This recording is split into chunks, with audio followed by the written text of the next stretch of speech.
Labdien, Lemberkungs! Labdien! Ir pienācis laiks mūsu iknedēļas sarunai. Mums atkal ir iekrājušies diezgan daudz jautājumi.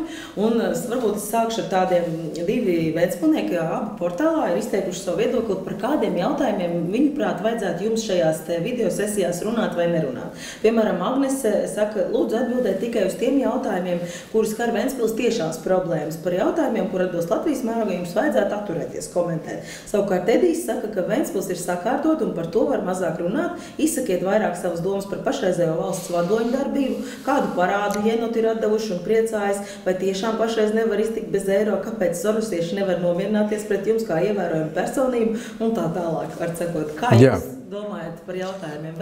Ir vēl arī, tad viens ir viedoklis runāt par vietējo, otrs par Latvijas, bet ir arī trešais viedoklis. Tas ir prasība, ko ir izvirzījis Sprūčs, ka es nedrīkstu runāt vispār. Kāpēc? Tāpēc, ka nedrīkst, Lembergs nedrīkst runāt un viss. Un kā viņi to pamato? Tāpēc, ka viņš tā grib. Jā. Viņam nepatīk, ka es runāju. Jā. Jā. Es ceru, ka tas nepārtrauks mūsu video sesijas. Nē, tā viņi gribētu, protams, jā. Okay, jā. Nē, kādi jautājumi par tām tēmām mēs arī runājam. Es nekad neatsakos, ne no vienas tēmas, ne no otras. Nav slikta jautājums, slikts atbildes. Jā. Tad sāksim ar tādu vienu globālāku tēmu, ko Lāsma jautā portālā. Viņa raksta tā. Svētdien televīzijā kādreizējais premjers Einars Repšs sacīja, ka jau 2003. gadā, kad balsojam par stāšanos Eiropas Savienībā, esot visiem bijis izskaidrots, ka reizē balsojam arī par eiro ieviešanu. Gluži ar amnēziju neslimoja raksta Lāsma, bet nespēja neko tādu atcerēties. Varbūt jums kas palicis prātā? Es atklāt sakot, es arī neatceros, ka būtu bijis balsojums par pievienošanos eirozonai. Tas pirmkārt. Otrkārt, 2003. gadā eirozona bija salīdzinoši jauna zona, valūtas zona.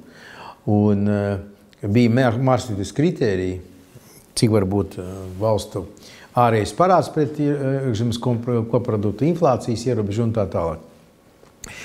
Un tajā laikā likās, ka tā ir valūtas zona, valūtas valstu grupa, kura ir laba, stabila nākotnes perspektīva un ka viņa ar savu lomu un vietu pasaules ekonomikā nosprinās un nebija runa mazāk, ka varētu būt kāda krīze. Kopš tā laika pagājuši 9 gadi un situācija radikāli mainīsies. Ja 60% var būt ārējais parāds no iekšzemes koprodukta Eiropas zonas dalību valstīm, tad veselai virknei ir virs 100%. Nerunāsim par Grieķiju. Es tagad to ciparu varu sajaukt, bet viņiem bija, man liekas, kaut kur virs 130. Arī Vācija ir 82%, nevis 60%. Varskot, šai laikā Eirozonas dalībvalstis ir rupji pārkāpušas paši noteiktos savus normatīvus.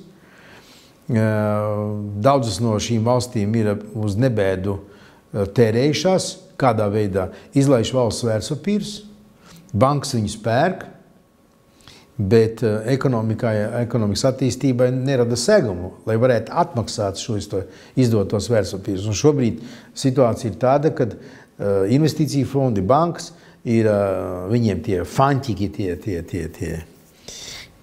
tie komplekšu papīriņi ir biezā miljardu slānī, bet tie Grieķi un citi viņi nevar atmaksāt, ja viņiem jāaizņemas, bet aizņemšanās maksa ir tik liela, ka tie nav seguma ekonomikā. Un tad iznāk tādā spirālē, ka parāds pieaug, aizņemas un ne uz kurieni. Lūk, un mēs toreiz, pat ja lēmām, mēs nelēmām pievienoties eirozonai, kura grimst, kura tad iet uz grunti. Un arī Vācijas kanclere Merkele, kad pāris nedēļas atpakaļ viņa pateica, ka viņas prognozīja, ka eirozona izies no krīzes ap 2020. gadu. Man liekas, tas arī būtu tas laiks, kad izies no krīzes, tad arī Latvija varētu tai zonai pievienoties. Un, ja runājam par pievienošanos eirozonai, tad es gribētu jautājums, kuriem nav atbildes saņemts. Tad pirmkārt tas maksā ļoti lielu naudu valstī, pašvaldībām, komersantiem un katram cilvēkam individuāli. Tas ir punkts pirmais. Punkts otrais. Visās valstīs ir notikusi cenu sadārdzināšanās pārējot no nacionālās valūtas uz eiro. Bet galvenais, kas ir viņš mazliet sādāk sauc, Eirozonas stabilizācijas fonds, un katra Eirozonas dalība valstī ir jāiemaksā tur zinām naudas summa un jādod arī garantijas, ka vajadzēs Latvija apmaksās tur tās vērtspapīrus, citiem vārdiem iemaksās vēl naudu. Tā nauda, kas stabilizācijas fondā ir paredzēta, lai sektu pēc būtības Eirozonas dalību valstu nepamatoti lielos tēriņus, kāds viņi izdarījuši iepriekšējos gados. Citiem vārdiem Latvijas iedzīvotājiem, mums visiem kopā, vajadzēs maksāt, pieņemsim, par grieķu dzīrēm, kāds viņi veikuši tur pēdējos 10 gadu laikā. Vai mēs esam tik bagāti? Vai mēs esam tik bagāti vispār, vai tas ir taisnīgi? Es domāju, ka būtu pareizi tā, ka tie dalībvalstis, kas pieļāva šādu Eirozonas dalībvalstu dzīres, un pieļāva, ka var nepildīt Maastrichtas kritērijas, tad tās arī sec šīs krīzes problēmas. Savukārt, ja Latvija iestājas no 14. gada, tad mēs piedalāmies tas, kas veidojas jau tai spēlē no 14. gada. Nevis, ka mēs būdam viena no nabagākām valstīm aiz Rumānijas, Bulgārijas, Eiropas Savienībā, tagad pēkšņi maksāsim par grieķu dzīrēm, spāņu dzīrēm, portugāļu dzīrēm, itāļu dzīrēm, tur frančiem nav tālu līdz dzīrēm. Piegaidiet, kur te loģika? Ja? Loģiski, ka šajā situācijā tikai 10% no Latvijas iedzīvotājiem atbalsta pievienošanos Eirozonai. 90% neatbalsta. Bet tad kas ir vainīgs? Es domāju, tas nozīmē, ka valdošā kliķe nav skaidrojusi tautai, katram no mums, kāds labums no tā, ka, teiksim, kāds labums jums personīgi, jūsu ģimenei personīgi, pievienoši Eirozonai. Es saku, jums būs jāmaksā grieķu tēriņi katram ģimenes loceklim turpat 600 latu. Esat tam mieru maksāt? 4 cilvēki, pareizi es zinu. Tad 2000, mazliet apaļoju, 2400 latu jūs esat gatavi samaksāt par grieķu dzīrēm. Jums naudu nav kur likt. Un tā katrs. Es to varu nomaksāt, kaut gan man arī žēl. Es labāk, lai kaimiņš dzīrēs, vai bērēs samaksā, vai uzsauc kādam kāzu galdu lepnāk, tas būtu labāk kādam vietējiem. Priekš, kā man maksāt par grieķu dzīrēm, vai ne?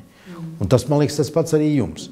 Tā ir par to Eirozonu. Un šobrīd, protams, ir politiskas ambīcijas, ir politiski solījumi, ir solījumi Eiropas resnajiem, treknajiem runčiem un runcenēm, ka Latvija būs paklausīga un pievienosies un iestāsies. Lai parādītu, kā redz kāda Latvija, tad, kad domā par izstāšanos no Eirozonas citi, un tie, kas taisījās, tie saka, nē, mēs nestājamies. Latvija vienīgā, kas uzkāps uz Titanika, kurš grimst un teiks, mēs ejam kopā, tagad maksāsim no savas naudiņas visiem tiem dzīru naudu, kas tagad pēdējos 10 gados uz nebēdu tērējušies. Ja kāds, es domāju, grib svešas dzīves maksāt, lai maksā no personīgās kabatas. Jūs pieskārāties starptautiskajiem aizdevumiem. Jānis mums portālā jautā, kā jūs vērtējat to, ka Latvija jau šogad grasās atdot visu parādu starptautiskajam valūtas fondam? Es visu laiku esmu teicis, ka Latvija ir jāpanāk, un Latvija varēja panākt, ka no starptautiskā aizdevuma pusi noraksta. Grieķiem norakstīja.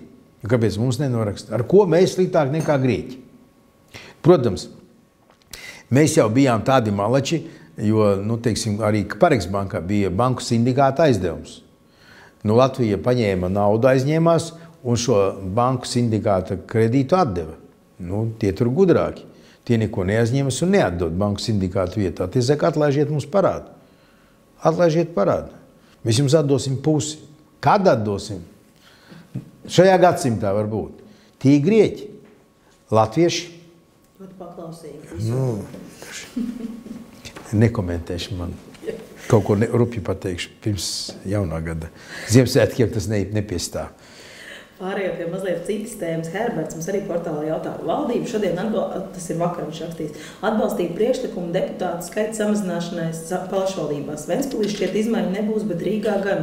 Kā jums šķiet, vai Rīgas kungi pieļaus deputātu skaita samazināšanos no 60 uz 35? Atklāti sakot, tā kā noteica 60 deputātu skaitu, man nebija skaidrs, kāpēc 60. Rīgā. Bet uz mani tas neattiecās, tāpēc es tam īpaši neiedziļinājos. Es personīgi domāju, ka to deputātu, es jau agrāk izteicies, ka deputātu skaitu Rīgā var samazināt. Kāpēc ir 35 deputāti šobrīd? Arī tāda pamatojuma nav.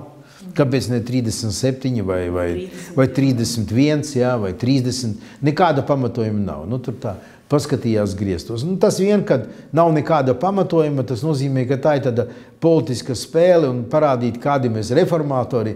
Ot bija 60, tagad 35, mēs veselos 25 deputātu vietas esam samazinājuši. Un, nu, tā, es to redzu tikai kā tādu priekšvēlēšanu politisko šovu, lai kāds varētu teikt, rekāds mēs milzīgas reformas esam uztaisījuši, vai ne, kad Rīgā par 25 deputātiem mazāk. Nu, atnāks nākošais ministrs, nomazinās vēl 5, teiks, mēs vēl krutāks esam. Mans priekšlikums vispār bija ļoti vienkārši. Viens deputāts. Viens. Viņš arī mērs. Viss. Nu, ja tā radikāli. Iedomājieties, naudas cik ieekonomē, ja? Tur viens cilvēks. Visiem ir skaidrs, kurš ir ievēlēts, kurš ir atbildīgs. Nav nekādi jautājumi. Nu, iztrūkst garas sapulces komisijas. Jā, nekādas tur, jā, tur viss, tur tarkšķē, tur pozīcija, opozīcija, tā viens viss, mēs nākošanām vēlēšanām, uz redzēšanos šķiramies, jā. Nu, vai tā būtu reforma, radikāla reforma. Tā tur. Jācer, ka Sprūčkungs noskatīsies un ņems vērā. Jā, viņam zarnas par tievas, zina, lai šito izdarītu.